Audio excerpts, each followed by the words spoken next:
d'une part, il a une vraie souffrance en Occident. Depuis août, tous les jours aux États-Unis, 10 000 familles sont expulsées de leur logement, par exemple.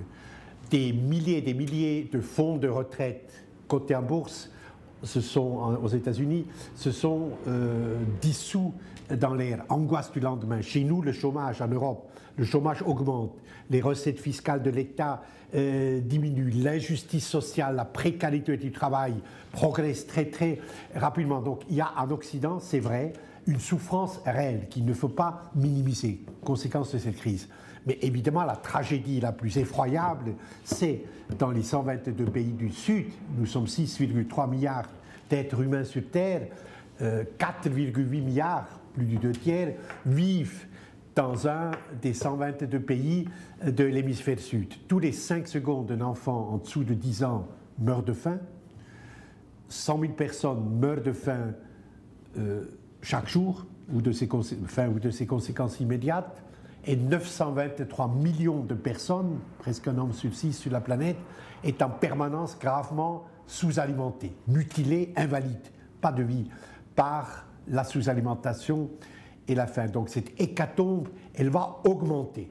Alors il y a, vous avez dit très justement, un scandale absolu, c'est que l'Occident dominant, dominateur du système capitaliste mondial, trouve des moyens à coût de centaines de milliards de dollars pour sauver, stabiliser, etc., ces marchés financiers, ces banques, et ne trouve pas le peu d'argent qu'il faudrait pour éliminer la faim de la planète. Je donne un exemple. Le 12 octobre de l'an 2008, les 15 pays, les chefs d'État des 15 pays qui ont l'euro en commun, sur les 27 pays de l'Union européenne, 15 ont une monnaie commune, l'euro, se sont rencontrés sous la présidence de Mme Merkel et de M. Sarkozy à l'Élysée, à Paris.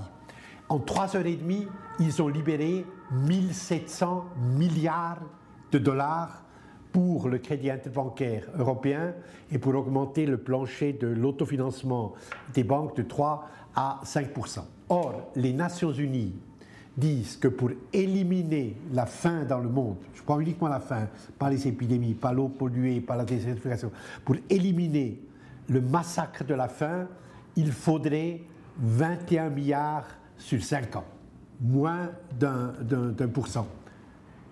Moi, j'assiste très souvent aux Nations Unies à ce qu'on appelle des pledging conferences, c'est-à-dire où le Programme alimentaire mondial, l'UNICEF, la FAO, etc., viennent avec leur programme, rencontrent les ambassadeurs des pays industrialisés et disent, voilà, au Darfour, il nous faut tant de millions pour les prochains 3 mois pour maintenir en vie, par exemple, 2,2 millions de personnes parqués dans 17 camps, puisqu'il y a un génocide effroyable fait par Khartoum contre 3 peuples africains depuis 3 ans maintenant dans l'ouest du Soudan.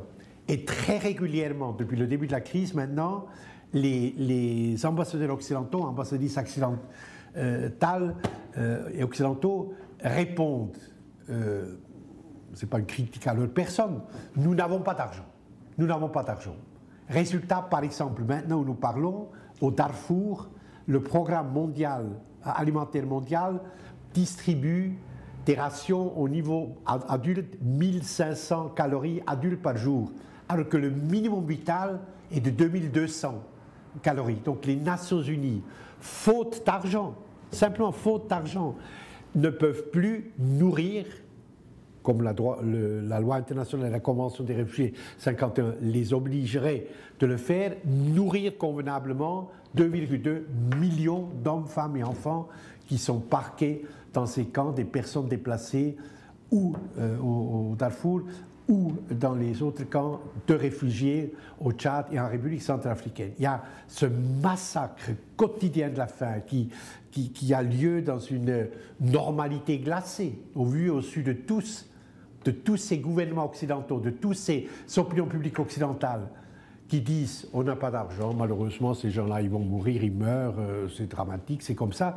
Et alors qu'on trouve, je le dis, des milliards et des milliards, 1700 milliards, je le répète, d'euros libérés en 3 heures et demie un dimanche après-midi à l'Élysée le 12 octobre dernier pour le crédit interbancaire, c'est-à-dire pour redresser un peu le mal effroyable que les prédateurs, les spéculateurs, ces malfaiteurs du capital financier mondial ont infligé au système économique de nos pays.